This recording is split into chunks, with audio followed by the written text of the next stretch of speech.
छोड़ो व्यर्थ की बातें, सुननी और सुनानी। आओ बच्चों तुम्हें सुनाऊं अच्छी एक कहानी।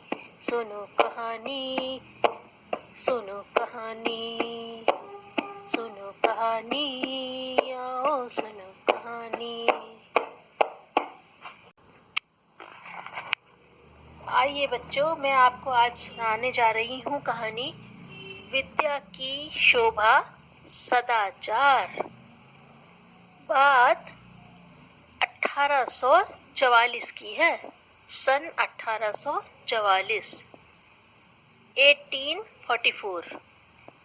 उस समय ईश्वर चंद्र विद्यासागर की बड़ी ही प्रसिद्धि थी।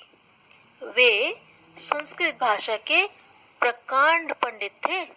उनकी ख्याति का कारण केवल उनका ज्ञान ही नहीं था, अपितु सदाचार भी था।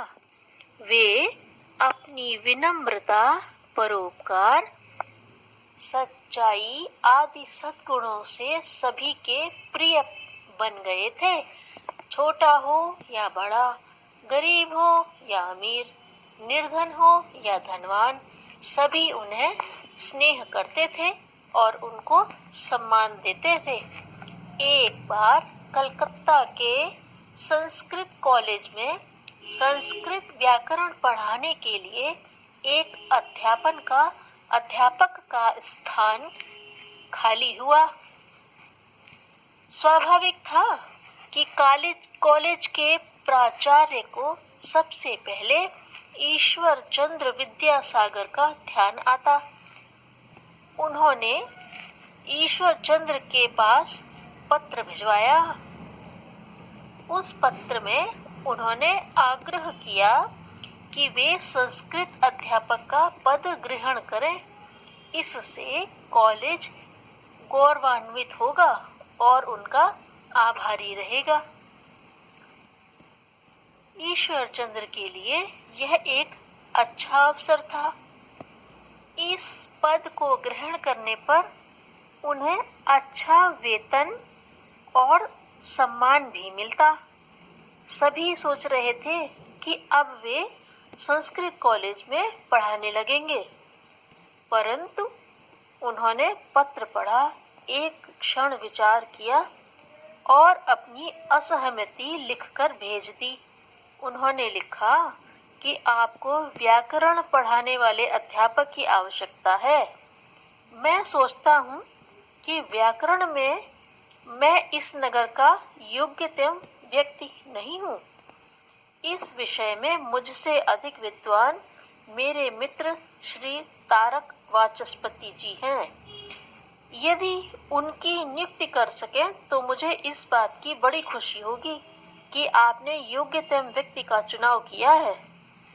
कॉलेज के प्रबंधक के पास ईश्वर चंद्र का यह पत्र पहुंचा। उसे पढ़कर उनके प्रति प्रबंधक का मस्तक श्रद्धा से झुक गया। वे सोचने लगे कि यह व्यक्ति कितना महान है। इसमें अपने ज्ञान का तनिक भी अहम नहीं है, न ही इसे झूठा सम्मान या धन पाने का ही प्रलोभन है।